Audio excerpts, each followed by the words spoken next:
Bismillahirrahmanirrahim. Assalamualaikum warahmatullahi wabarakatuh. Pemirsa yang dirahmati Allah, marilah kita simak ceramah dari Buya Syakur Yasin dengan tema zikir dapat merubah hidup menjadi lebih baik. Sebelumnya marilah kita bersolawat terlebih dahulu. Allahumma sholli ala Sayyidina Muhammad wa ala ali Sayyidina Muhammad.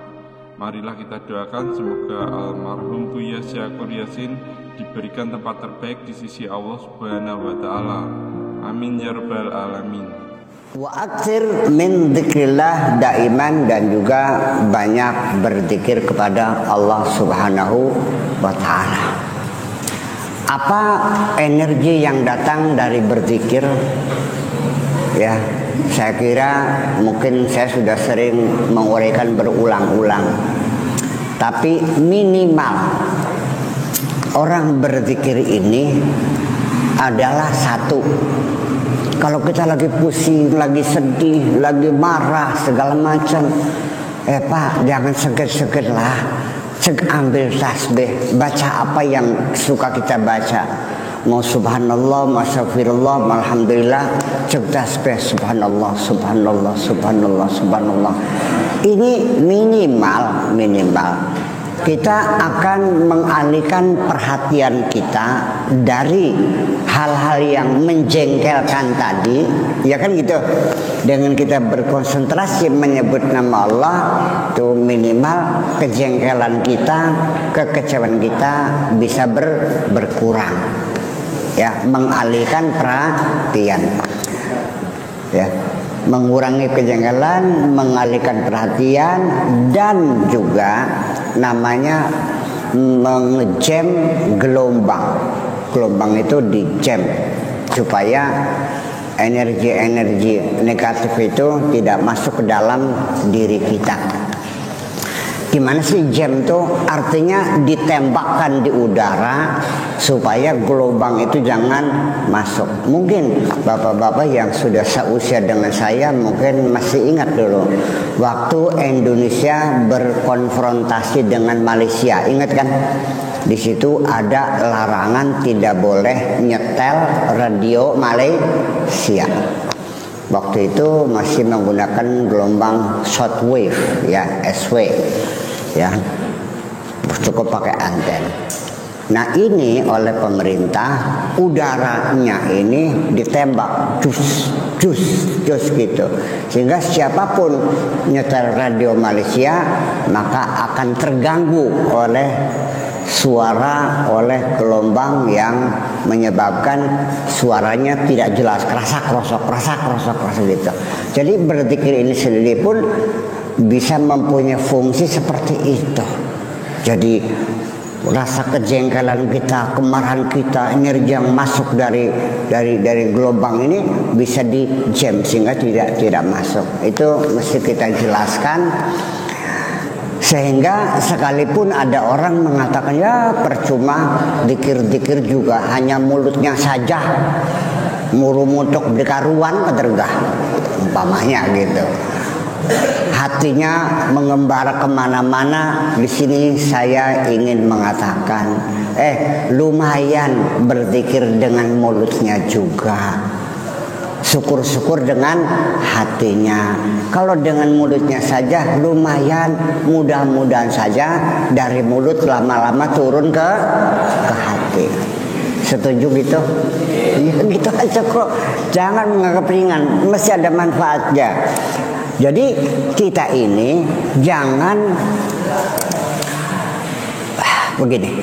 Ketika kita kesal, ketika kita marah, karena orang yang hutang itu selalu tidak menepati janji. Bilang mau utang besok, datang lagi besok lagi, datang lagi. Kesel nggak? Mengganggu nggak jiwa kita? Terganggu, kita kesel. Kadang-kadang kita menuruti, ya, kita kadang-kadang mengikuti emosi kita ini. Akhirnya pulang ke rumah, pintu tidak diketuk tapi dijejak dengan kakinya. Terjadi nggak begitu? Istri yang tidak bersalah tampar juga. Ngapain begitu? Jadi harus ada keinginan dalam diri kita sendiri untuk mengawal jiwa kita ini. Harus ada keinginan. Aku ingin bahagia, aku ingin bahagia, aku ingin damai. Paham nggak Pak? Nah itulah salah satunya, ambil Al-Quran, baca dong. Gitu.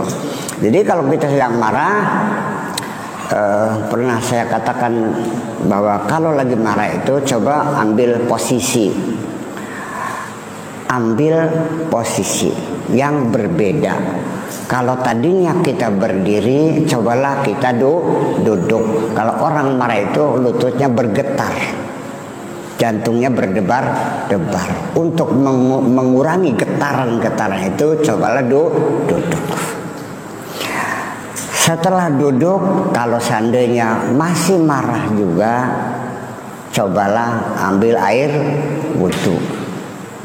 Setelah ambil air wudhu masih marah juga, ya sholatlah 2 rakaat, sholat sunnah. Kita berusaha untuk mengatasi emosi marah kita ini.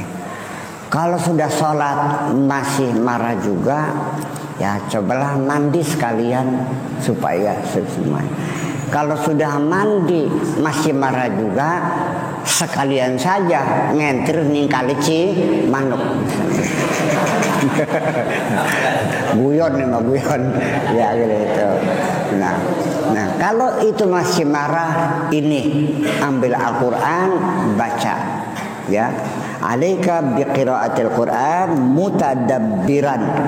Ya, wa aksir min dzikrillah. Perbanyak terus, biar sampai maghrib masih marah, terus berzikir. Insya Allah Allah menolong kita. Kalau sampai larut malam kita nggak bisa tidur, masih marah juga, sembahyang sudah, wudhu sudah, mandi sudah, baca Quran sudah, berzikir sudah, masih marah juga, menjeritlah, panggillah Tuhanmu. Ya Allah, tolonglah aku ingin bahagia, gitu tuh. Iya kan? Iya dong, jangan rasa. Jadi kita harus jangan dibiarkan kita tenggelam dalam emosi yang merusak diri kita itu. Karena kemarahan yang berlebih-lebihan juga merusak jiwa kita ini. Iya. Orang yang banyak marah cepat tua Pak. Karena terjadi sel-sel yang rusak itu tidak terganti secara utuh. Setiap hari sel rusak itu sekitar 18 miliar sel yang rusak. Kalau kita tidur dalam keadaan marah, itu yang terganti bukan 18 miliar lagi, bisanya 17 miliar setengah. Nah, kalau sering marah, maka nanti kita lebih cepat tua.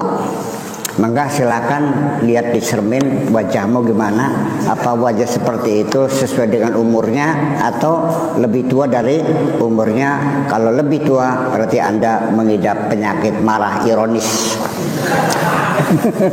Segera belajar untuk mendamaikan hati kita itu. Itulah.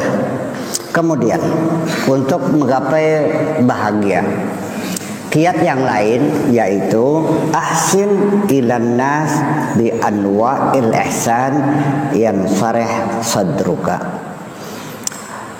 Cobalah kita berbuat baik kepada manusia, apapun, silakan. Ya, nanti kita akan merasakan dada kita menjadi lapang. Kebaikan yang kita lakukan kepada siapapun itu akan memantul, akan memberikan satu kebahagiaan dalam diri kita sendiri. Apakah berupa bantuan uang, apakah berupa sanjungan, apakah berupa tenaga, pikiran dan sebagainya. Ya, belajarlah kita dalam hidup sehari-hari selalu berbuat baik kepada sesama. Kalau tetangga kita punya hajatan, ya coba yang ringan tangan dong. Datang kepada tetangga, Pak Haji, apa yang perlu saya bantu? Ikut ngobeng. Kata orang sini apa namanya? Kalau di Indramayu Barat namanya majengan. Ya Pak Saidi ya. Ya, majengan gitu, ngobeng gitu. Ya, entah nyisir bawang, entah masang lampu segala macam ya. bersama-sama, ya. Jangan lewatkan. Sedekah penting, karena bagaimanapun kita mesti belajar dermawan. Saya ingin ngasih kiat bahwa kita jangan pertama-tama bagaimana caranya menggempur sifat medit kita.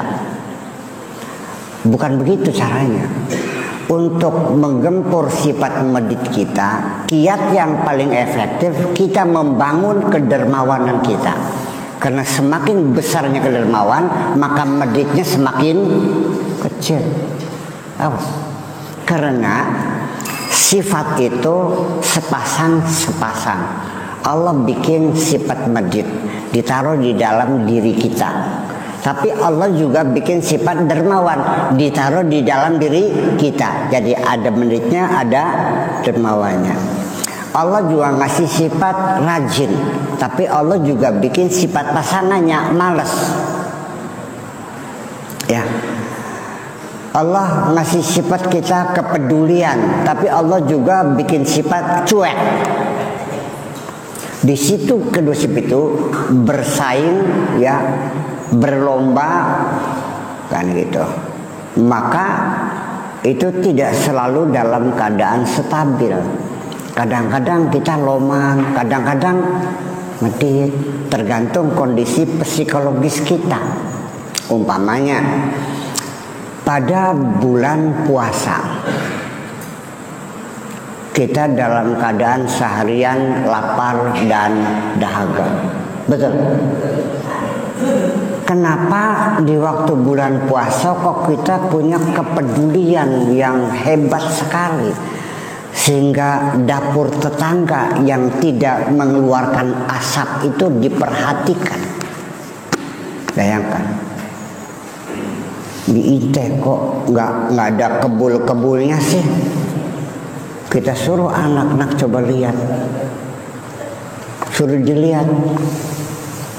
Tidak berselang lama anak kita pulang ngasih tahu, "Ma, nggak bisa masak, nggak ada beras." Dalam kondisi kita sedang berpuasa, apa yang terjadi?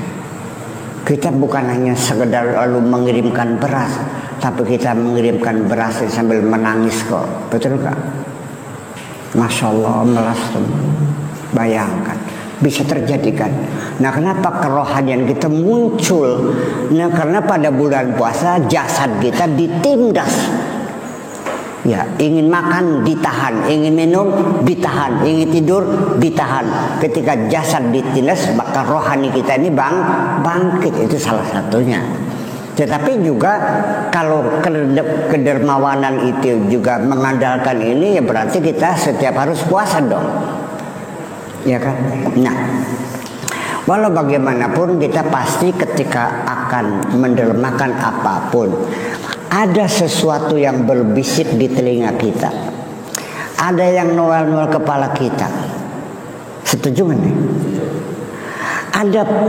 Ada advokat yang memberikan saran-saran kepada kita yang kebanyakan lah, ya kan, yang sampai orang itu tidak layak untuk dibantulah, sampai kadang-kadang berbisik ngasihnya nanti kalau banyak orang lah.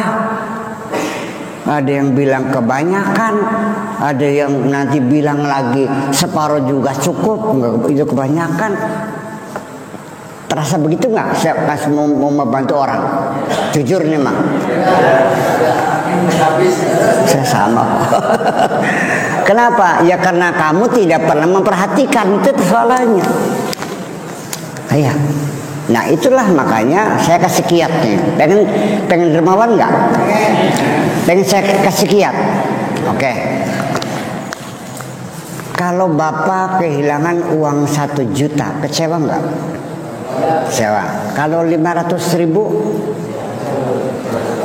kecewa. 100.000 kesel nggak?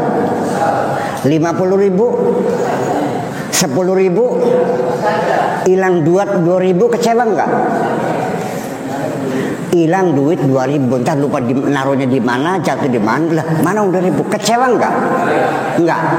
Nah, ketika 2.000 itu ketika hilang Bapak tidak kecewa, coba belajarlah kedermawanan dari mulai bilangan yang tidak menimbulkan kecewa.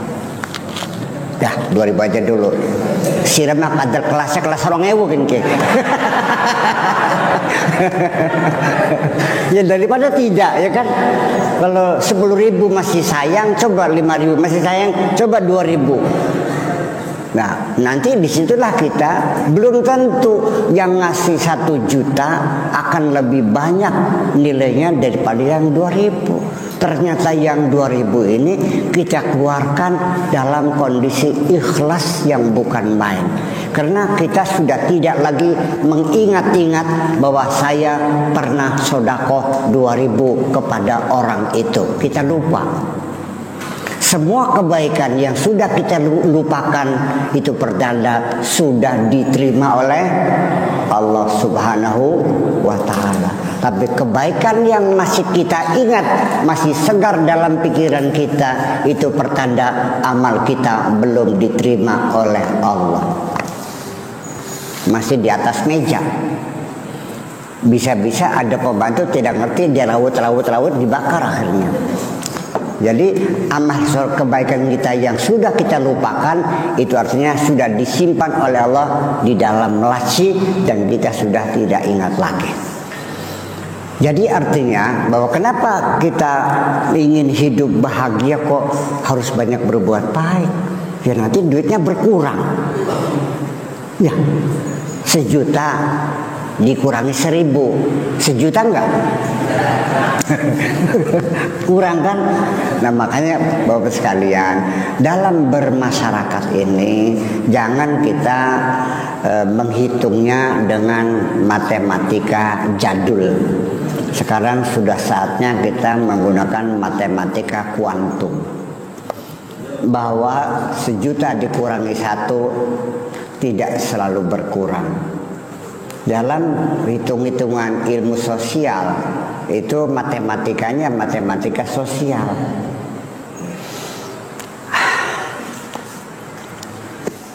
Rokok 1 ditambah korek 1, ada berapa benda nih? Apa itu? Korek 1, rokok 1. Kacamata ditambah asbak, ada berapa? Yaitu. Tapi kalau ada kucing masuk dalam kamar, tikus masuk dalam kamar, ada berapa binatang dalam kamar itu? Sebabnya apa? Ada gadis remaja, ada pemuda gagah masuk kamar, ada berapa? Menjadi 3 karena bocah wadone metulare.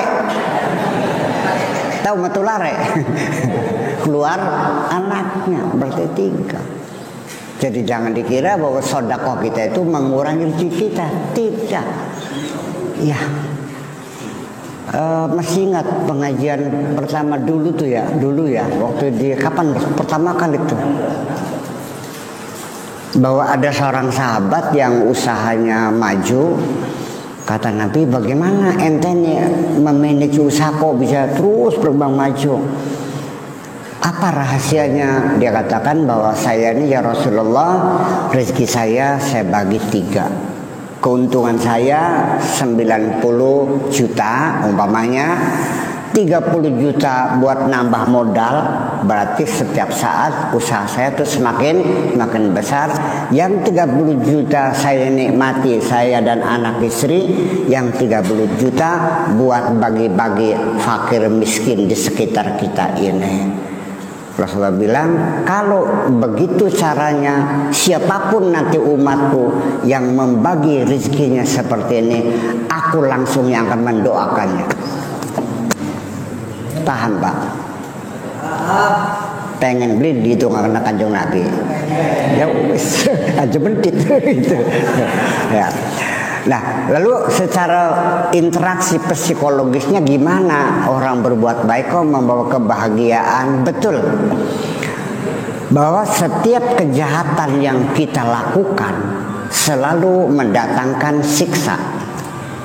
Bahwa neraka bukan nanti saja di akhirat. Dosa-dosa yang kita lakukan sekarang siksanya sudah diperlihatkan. Neraka dalam bentuk replika, neraka dalam bentuk miniatur sudah terlihat dan sudah terasa sejak kita di dunia ini. Dosa-dosa yang kita lakukan akan mendatangkan the feeling of guilty, rasa berdosa, dan itu akan menyiksa kita. Tetapi kebaikan-kebaikan yang kita lakukan sebelum kita masuk surga di akhirat, kebaikan di dunia sudah dibayar oleh Allah dengan surga dunia, yaitu kebahagiaan yang dan kedamaian, ketenangan di hati kita. Silakan bapak-bapak bereksperimen. Kalau perlu malam ini boleh, besok malam boleh. Hari ini kita berbuat baik, menolong orang, sedekah orang, ngasih santunan anak yatim, ngasih makan orang jompo, membangun rumah orang jompo yang mau roboh. Lalu silakan malam harinya tidurlah. Saya tanya, nyenyak nggak tidurnya? Nah, pada apa ini? Habis.